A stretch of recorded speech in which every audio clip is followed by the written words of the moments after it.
The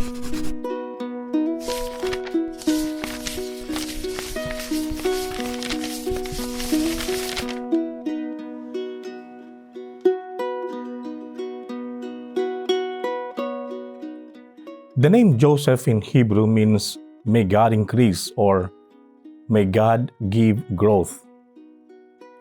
Saint Joseph, the husband of Mary, was certainly true to his name. In him, the full meaning of his name was fulfilled. Because of his righteousness, his total obedience to the will of God, Jesus, the Son of God, increased in wisdom and in stature in the home of Joseph and Mary in Nazareth. And believing and trusting the words of the angel, Joseph has always allowed himself to be led by God because he knew that it is always God who gives growth. On this occasion of the solemnity of Saint Joseph, I would like us to reflect on this twofold meaning of the name of Joseph and their significance on our own journey of faith today.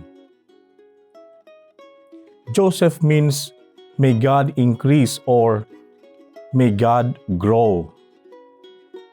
Joseph was chosen to be the father of the child Jesus, whom the Father in heaven sent to be the salvation of all. It is remarkable to reflect that Jesus spent only 3 years of his life in public ministry, and then most of his life is hidden in the simple home of Joseph in Nazareth. It is obvious that Jesus Christ needed those 30 years of preparation for his mission under the care and guidance of Joseph and Mary. He needed to grow, to mature, and he needed the house of Joseph to do that. In this sense, Joseph and the life of the family of Nazareth is the image of our Christian life. Like Joseph, who received the Word of God and held the tiny child Jesus in his arms, we too, in our baptism, receive the very same Word. We receive the tiny seed of faith, which needed to grow and mature until Christ himself comes to full stature in us.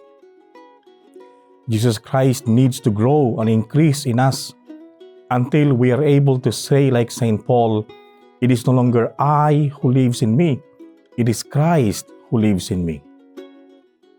But God will grow in us only in the measure that we gradually learn to love and embrace the will of God at the expense of our own will.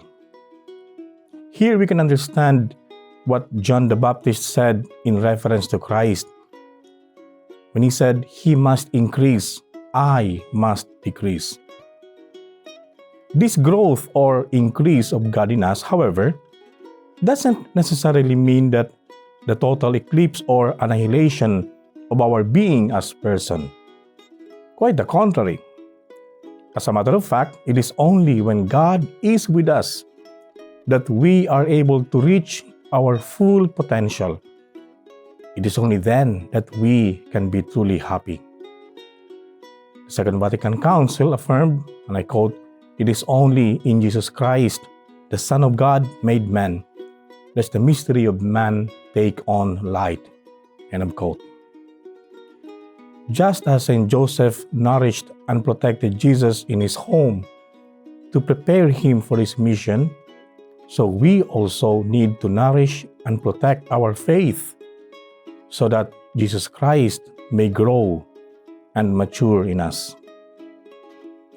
The second meaning of Joseph is God gives growth. In our first reading, God asked King David, "Are you the one to build me a house to live in?"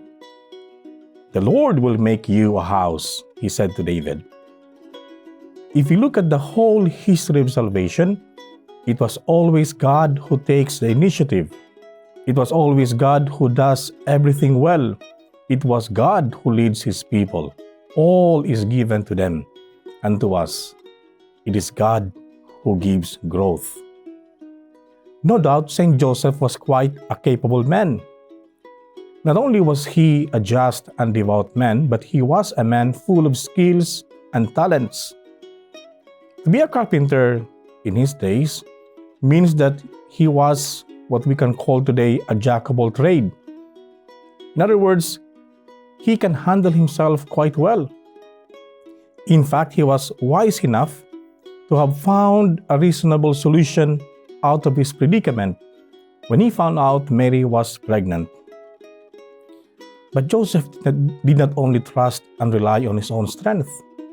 He allowed himself to be led by God, and that is the true sign of his humility and wisdom. For us too, it is not enough to nourish and allow our faith to mature gradually. If we are to become true disciples of Christ, we have to learn, like Joseph, to allow ourselves to be led by God, even through events and situations that we do not fully comprehend yet. St. John of the Cross once said, and I quote, "To go to a place you do not know, you have to walk through paths you do not know." End of quote. As we can see, St. Joseph was not simply an accessory to the plan of God, as if God needed him to just be a caretaker of Jesus and Mary. Joseph, as indicated and revealed by his name, is truly an important figure for our faith today. Viva San Jose!